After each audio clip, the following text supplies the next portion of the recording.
Hey guys, AC here. Thanks for joining in, fellas. Been a while. Today is a special episode. Reason being, this is a review of a fragrance which is 10 out of 10.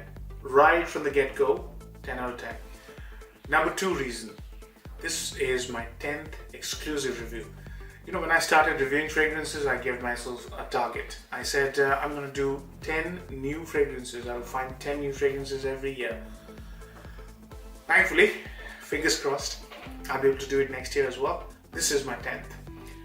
And the third most important reason, amongst everything else, you know, if you like fragrances that make statements, a massive statement maker, this one is such a fragrance. I'm absolutely bowled over by this fragrance. So what I mean by statement makers, some examples would be Tuscan Leather, other would be Aventus, Derby, Galan.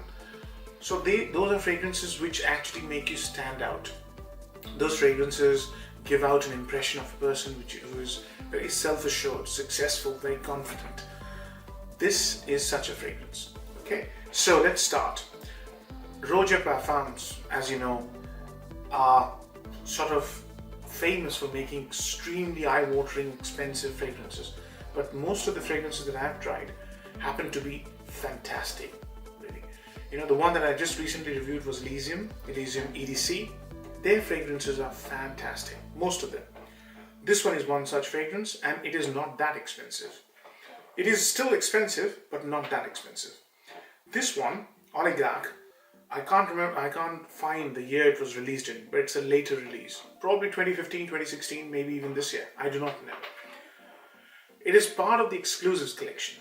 So Roja Parfums also does exclusives. For example, it does exclusives for Harrods. So the H word in Harrod, H Oud, Black Tear, those are all Harrod exclusives. Similarly, it does exclusives for Selfridges. This one is part of the Russian exclusives line. There are only two fragrances in that line. One is a feminine fragrance, which is an oriental, and it's called Karenina. And this one is a Chypre. And rightly so. It's an out-and-out Chypre, but with a twist, and big twist. So let's talk about this fragrance. I wouldn't go into the notes, I'll do it differently. Reason being, this fragrance has got 28 notes. The base has got about 14 or 16 notes. So you can imagine the complexity involved in reviewing note by note. So what I'll do is I'll tell you what this fragrance actually does. This fragrance does four transformations. Yeah, that in itself is mind-boggling. So when you first spray, and I've got a half an hour spray here. When you first spray, it is a citrusy, fruity, oily, green scent. Yeah, that's how it starts off. So the top, as you will know, Chypres always have a lemony top. It has to have bergamot, it has to have lavender. Apart from that, this fragrance has lemon, thyme, and I think there's some other note which I can't remember. Hard to remember so many notes, guys. Hope you understand. So that's the top of the fragrance. That's the first iteration, that's the first development. Yeah, fruity, green. Why I said fruity is because the heart of the fragrance, apart from the floral heart that a Chypre normally has. Chypres would have, let's say, rose or jasmine. This one doesn't have any rose, but it has jasmine. It has lily of the valley, champaca, and blackcurrant, apple, and coconut. That's the twist. Now, the lady who sits right next to me at work, I only used one spray, and she smelled it on me, and she said, you know, I smell strawberries. And I was quite surprised. I mean, there's no strawberry note, but once she said that, I can actually smell strawberries. So the second iteration of the fragrance is when this fragrance becomes even sharper. Yeah. So it starts off fruity, green, oily kind of a scent, masculine though, and there's a distinct note of petroleum, which you will only smell when it's slightly warm. At the moment, it's very cold in the UK. When it's slightly warmer, you'll smell that petroleum note. Now, the middle of the second transition of the fragrance is when it becomes a bit more sharper, a bit more amped up, and the fruity notes go even higher. So the blackcurrant and the apple manifest themselves stronger. Yeah. but the fragrance still is green and oily. Yeah, it does not. I have never smelled the coconut in this fragrance, but it does claim to have coconut. I also smell the jasmine in the fragrance, which is beautiful. It's more apparent if you spray it on your shirt. That's the second iteration. The third is the most interesting one and the most surprising one. It suddenly flips and turns into a dry, woody scent. Very, very similar. I wouldn't say very similar. Sort of reminds you of the dry, woody scent inside Christian Dior's Bois d'Argent. That took me by surprise. It only happens after about 5 or 6 hours, but you will smell it. It turns woody. And the fourth iteration is when the fragrance actually manifests all its base components. It becomes a very leathery chypre, manly scent, but not like the chypres of the 70s or the 80s. It still is very modern composition, but it pays homage to the old world. So the base of the fragrance has, as I said, 16 notes, some that I can remember and which I smell. Leather, amber, the warmth of amber, pepper, there's this beautiful, fresh, refined pepper,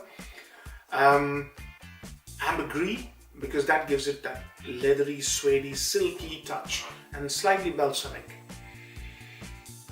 Musk, it also has oak moss, I believe, which keeps the fragrance manly, and it also, as I said, harks back to the 70s and 80s fragrances.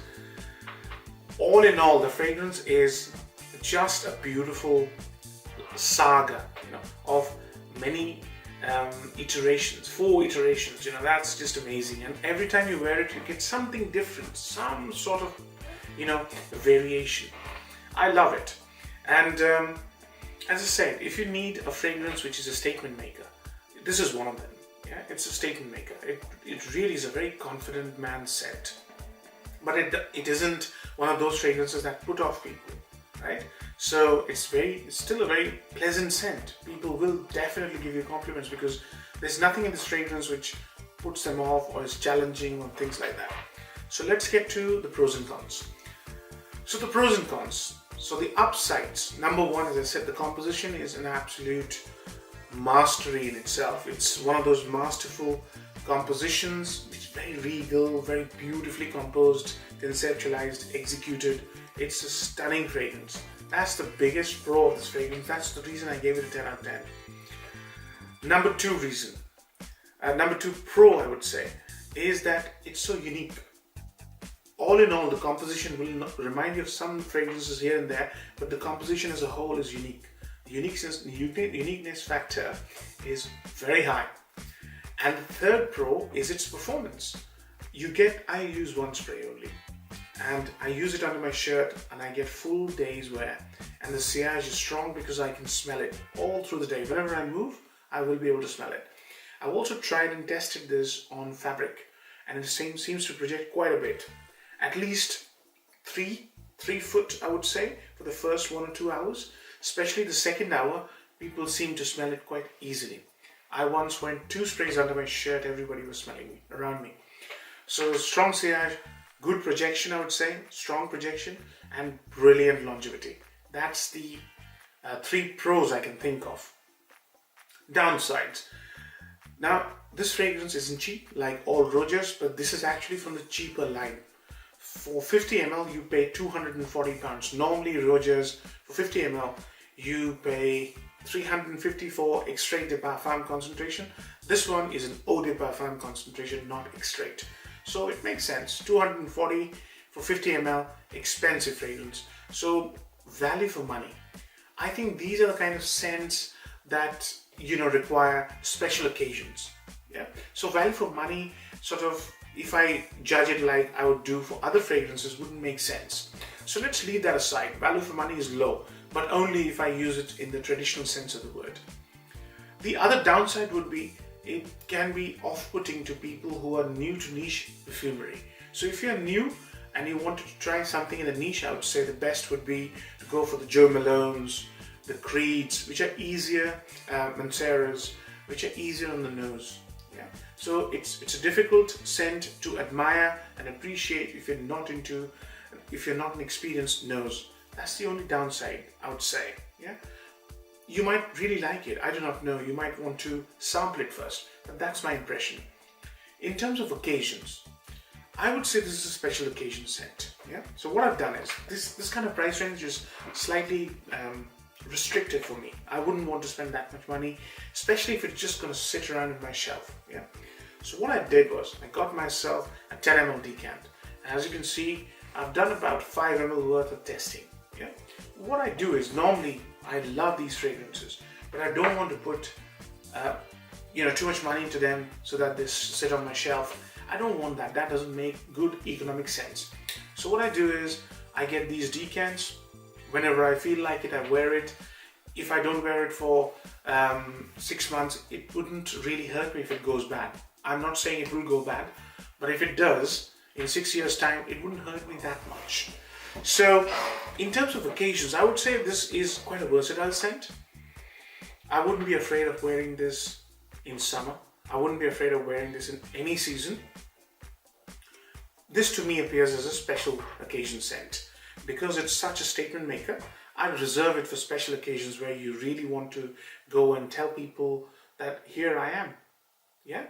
And it's a very confident person's scent. If you're not feeling very confident that particular day, it might elevate your mood, it might make you feel a little bit on the downside, I do not know, but just appears to me that you have to have that strong personality, strong self-belief to carry this.